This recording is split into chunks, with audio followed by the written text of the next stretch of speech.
율법주의는 기독교 복음이 아니에요. 기독교 메시지가 아닙니다. 근데 우리들이 그걸 자꾸 써먹는 겁니다. 이게 순종을 자꾸 강요해가지고 이것을 하면은 이런 상급을 받고 복을 받는 이걸 자꾸 미끼로 써먹는 겁니다. 어디에 그렇게 말합니까? 우리가 하나님이 칭찬하시고 이런 것이 있기도 하지만은 그런 내용들이 있지만 그런 것에 앞서서 하나님이 우리에서 행하신 것에 대한 이 엄청난 부유한 덩어리가 있어서 이 사실 때문에 이렇게 할 수밖에 없는 것이 그리스도인의 삶이잖아요. 그러니까 우리가 그렇게 사기치면 안 되는 겁니다. 자신은 죄된 것들을 가득 수시로 영향받고 채워놓고는 설교하러 올라오기 직전에만 하나님 저에게 은혜 주십시오.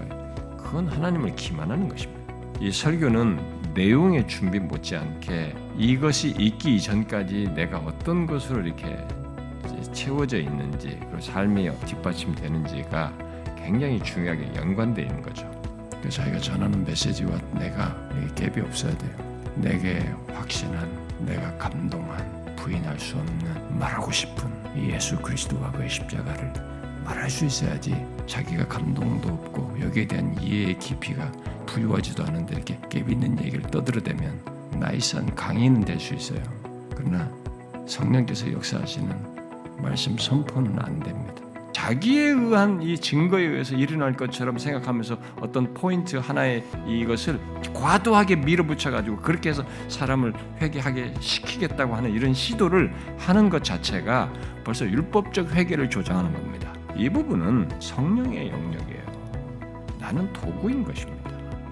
내가 회개하게 만들겠다고 하는 이런 오만한 설교자들의 행동을 하시면 안 됩니다. 참교추에 속한 우리 목회자 여러분, 우리의 마음은 여기서 불붙어야 됩니다. 지식을 알고 우리끼리 뭘 하는 게 아니고 항상 여기서 불붙어야 돼요.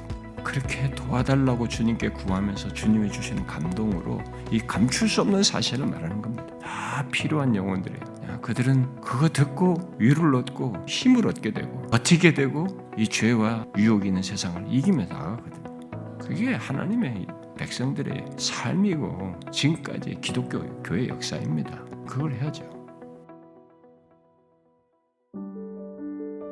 하나님 백성 공동체의 가장 중요한 정체성은 그 살아계신 하나님이 그들 가운데 계실 때만 의미가 있다는 것, 임재할 때만 의미가 있다는 것. 그것이 아닐 때는 그들의 공동체도 그리고 그들이 모이는 장소조차도 의미가 없다고 하는 것을 역사 속에서 드러냈단 말이에요. 구약 같은 데서는 성전조차도 깨트리면서 이런 사실을 놓고 보면 바울이 이 디모데에게 교회가 뭐냐?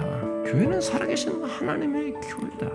그분이 계시고 그분이 임재하시고 그분이 역사하시며 그분과 함께하는 교회인 것입니다. 그런데 흥미있는 것은 신약의 역사 속에서도 보면은 아시아의 7교회도 촛대를 옮기는 얘기를 하잖아요. 그건 뭡니까?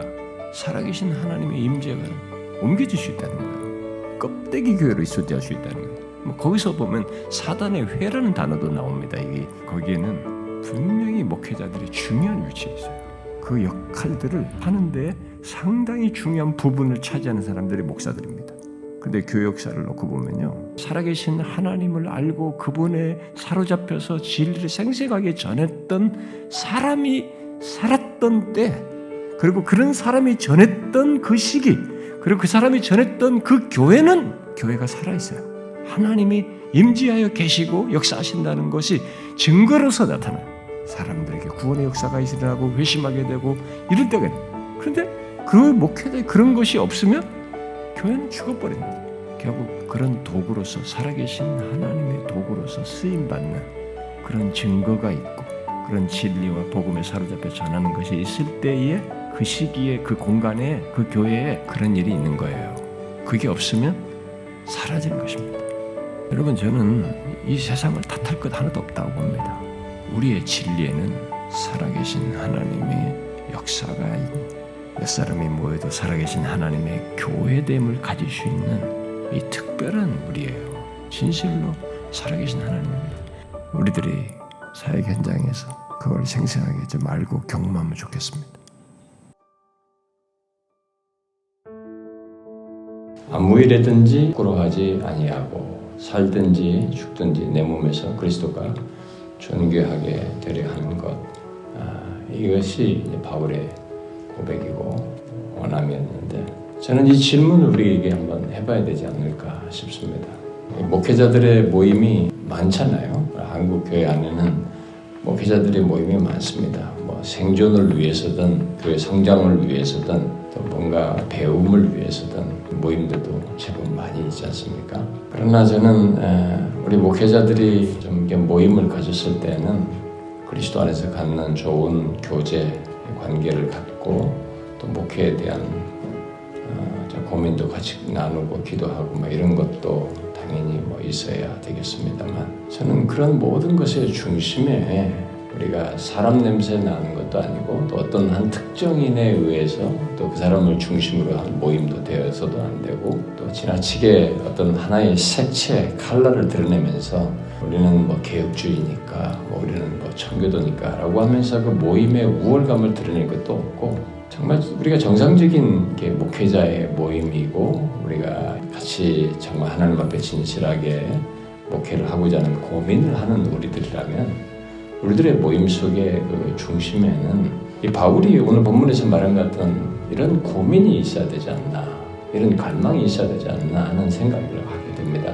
한 목회자로서도 그렇고, 특별히 우리가 참된 교회를 추구한다라고 하는 목회를 하고 싶은 마음이 진짜 우리에게 조금이라도 있다면, 우리들도 아무 일이든지 부끄러워하지 아니하고, 전에도 그랬는데 지금도 담대하여 살든지 죽든지 내 몸에서 그리스도가 존귀하게 되려 하는 것이 원함이 있어야 되겠고, 이것을 갈망해야 되지 않을까.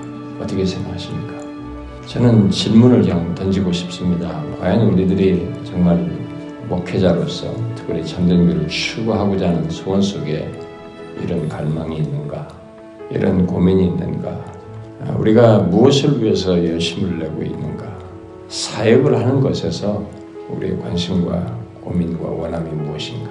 그리스도를 존귀하게 하고자 하는 이런 것이 진짜로 있는가?